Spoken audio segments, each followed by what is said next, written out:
I would bet money that you've crocheted a winter hat, but have you crocheted a summer hat? Today, I'm going to round up 5 summer hats for you to crochet and give a try this summer. Hello, and welcome to Blah Blah Black Sheep, a weekly yarny podcast where I, Sarah Korth of SEK Handmade, talk all things yarn.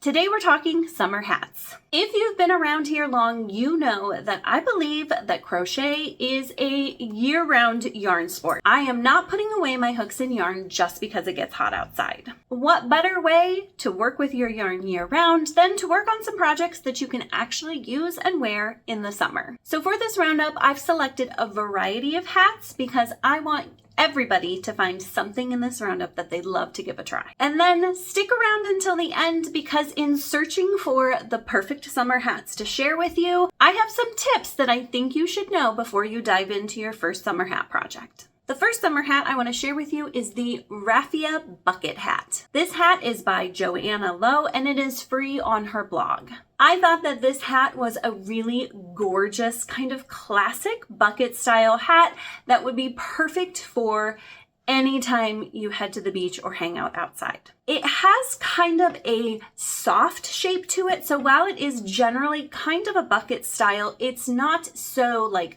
trendy bucket with that super circular top and like straight down sides that I think it's a little more timeless, classic kind of feel. This hat is worked up in a worsted weight raffia yarn. I personally have never worked with raffia, though I do think it would be fun. And if you go on the project page, And if you go on the project page connected to this pattern on Ravelry, you'll notice that there are lots of successful completed projects that look exactly like the designer's project. There's also a yarn tab on pattern listings. And so if you're like, I don't have raffia in my stash, or I've heard it's hard on your hands, which I have heard, and I don't want to mess with that, going to that yarn tab might be a great place to find a substitution instead of using raffia yarn. The next hat I chose was also in raffia yarn. Clearly I was drawn to that vibe for the summer, but this is a very different hat. This is the Lucca Hat by Susanne Muller. It is a paid pattern, and you will see that I've listed an Etsy link. From what I can tell without paying for the pattern, it is hopefully available in English on both Ravelry and Etsy, so you can purchase it in your preferred place. The listing, though, was in English on Etsy, so that's why I linked to it. This one is made with a sport weight raffia. And again, I'm sure there are other yarns that this would work with too. Also, lots of successful projects for this hat, which always makes me feel encouraged that other people than just the designer can make this hat and have it really look how it was intended to be. I was especially excited about that for this hat because this hat has a very unusual shape. That cowboy dip in the front of the hat and that brim that stands up nicely. I thought for sure I would tab over to the projects and find that they were all floppy and mushy, but that was not the case. So clearly the designer has some tips to help everyone get this really nice hat shape. The third hat I'm going to share with you is going back to more of the bucket style, but again, I think this one isn't too trendy. This is the Sandy Sun Hat by Kristinaa Creates. It is a paid pattern, and it is, from what I can tell, only available on Etsy. The reason I'm recommending this hat is because it was actually recommended to me. I had a class back in the spring and I asked my students, please tell me what you would like to make. And one of the patterns that got sent to me was this hat. So I'm actually giving it a try right now, and I'll do a pattern review later on to tell you exactly how it goes. This hat is worked up in a worsted weight cotton, which I feel like is a super common cotton yarn. It's easy to find in worsted weight, and probably a lot of people already have it in their stash. I know that I had it in my stash, which is part of the reason why I'm making it up, and I'm using coastal cotton if you'd like to match me. The fourth hat I'm going to share with you is the Daisy Mandala Beanie. This pattern is obviously very different from the other hats I've shown you. I wanted to have some variety, and I thought that this hat was just So stunning, gorgeous, lightweight, fun for someone who wants to have the look of a beanie on their head without the warmth of having something that was a really tight and cozy stitch. This is really open and really, really beautiful. This pattern is by Alla Koval, and it is a free pattern. It uses a DK weight yarn, and I believe it even uses cotlin, which is a wee crochet yarn. I've used it in the past, and it's actually a really nice yarn to work with. I think it would be a great match for this hat. There are also lots of successful projects with this hat pattern. It looks a little more complicated, but I can tell from the projects that it's well explained because lots of people have made it really successfully. The other reason I would check out the projects on this one is that there are lots of fun color combinations. So go get some inspiration about what colors you might want to make this hat in. I do want to give you a little heads up for this pattern because it says it's free, and when I hit the link to the free pattern, I was very confused by what popped up. So on the Ravelry listing, it'll say this pattern is free, and you can click this link, and what it'll do is it'll take you to the We Crochet website, and it will look like you are in the place to buy a kit, which you are. The thing is, don't be tricked into buying a kit unless you want to buy a kit. Because you can absolutely buy a kit. As I said, the cotlin yarn is lovely, and I think purchasing a kit would be a great choice. However, underneath where you can purchase the kit, it says in pretty small letters, download for free.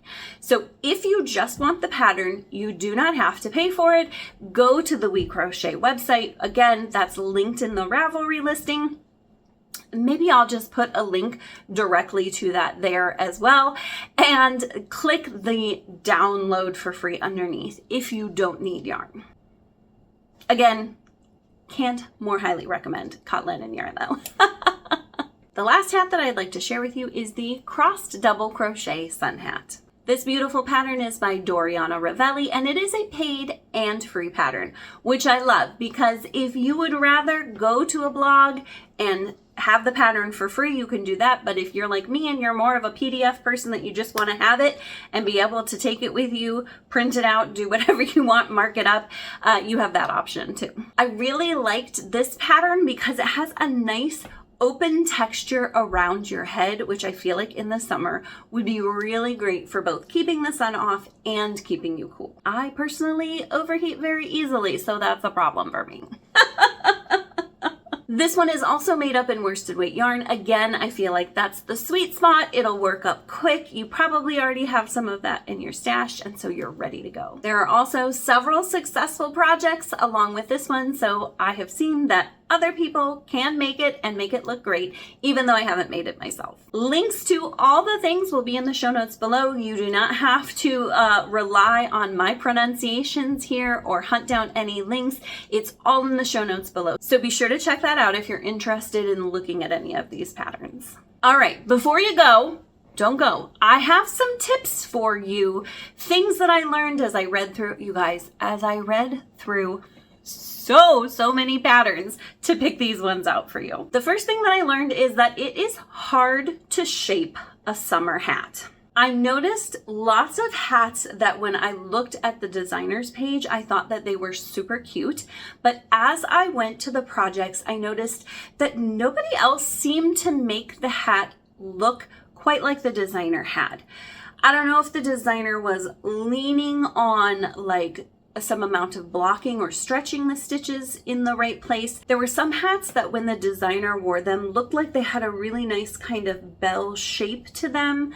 Some with wide brims, some with narrow brims, but some of those I clicked over to the projects and other people who had made them. There was one that looked like it had this really nice kind of modern, sleek shape that shall remain nameless, and the designer had it on. It looked amazing. When I clicked over to the projects, everybody else's hat looked like an octopus bulb for the top of the hat. It was just kind of this weird bulbous shape, and then the brim, and nobody else seemed to be able to get their brim to lay quite like she did. So as I clicked back and forth between designer pictures and projects from other people, that was key to helping me realize Is this something that the designer has like posed just perfectly for a picture? Or is it something that very clearly lots of people can recreate? I've also learned that if you want the brim of your hat to stand up or out in a specific way, whether it's a bucket hat that you want to come and have a nice, really round brim to it, or like a more traditional big sun hat that you want to have a nice round brim for, you need a tool for that. Could you maybe, with just the right yarn, make tight enough stitches that a brim would stand straight on its own like that? Yeah, maybe. But generally speaking, when I dug deeper into the patterns, many of them that had that nice stiff brim had something else in that brim that made it look like that. So here are some things that I noticed that people were putting in the brims of their hats to make them stand up. There was beading wire. I'm guessing for this you would want a pretty heavy gauge beading wire. My fear with that is that it's going to be hard to make into that circular shape. As someone who's worked with beading wire before, like you give it a little bend, it's hard to get it smooth again. So I would think it would be harder to make it into that perfect round shape and have it stay that way. Heavens knows I could spend hours making it into that perfect shape. And the first thing I would do would be like bonk a door frame and end up with a dent in my hat. The other things that seems to be out there are hat wires. So things that are specifically designed to go in the brim of a hat to help it hold its shape. To me, getting something that's specifically designed for the purpose of what you're making is probably the best way to go. I will confess though, I have done no research into how hard it is to find these things or how expensive they are. There also seems to maybe be something out there that's a plastic brim with a similar purpose. Since I did not purchase the patterns that mentioned these, I was not given the specific resource for this, and I have not gone down the rabbit hole to check out price and availability on these things. The one thing that I did see to stiffen brims that I thought was pretty ingenious and potentially a little more widely available to people than a hat specific finding was technical cord. So something like a climbing cord, a parachute cord, but in a very thin variety of that. Do I know specifically what I'm talking about? No. Do I call all things sports ball? Yes. So you're going to have to like picture in your brain what I'm thinking. So that kind of technical cord that's like a really tight weave would still have some flexibility to it. But then I'm thinking it's going to need to be, you know, little tiny. We're not talking a big fat climbing rope that you'd use to climb up a mountain, but maybe something that would be like for camping or something. And what they did was they worked around that. So it was inside their stitches, and that helped give some shape to their, brim of their hat. I may go see if I can search some of that out and test it out to see if it works on my hat. If I do, I'll let you know in the pattern review. There are just two more little heads ups that I want to give you about patterns that I ended up not choosing for this roundup, but that I kept being drawn to. So for whatever reason, the company Drops Designs has a lot of summer hats. And it might just be because they've been around forever and they've got lots of all types of patterns, but they have a lot of really gorgeous summer hat designs. These, however, say that they are available for free, but they are on their website, and looking at their patterns, they're pretty basic instructions. So for me, I didn't want to share this as a resource for you all because I just didn't feel like it was the most thorough pattern or something that was easily workable for everybody. That doesn't mean that you shouldn't check out their patterns. Like I said, I kept being really drawn to them. So since it's free, you could check it out and decide if that's something you could easily follow along with. So there was another designer who had lots of gorgeous hats that I was really drawn to, but I do, again, want to give you a little heads up about her designs. So these were by, and I'm going to apologize because I'm going to totally butcher this, Periot Gypsio Co. Limited.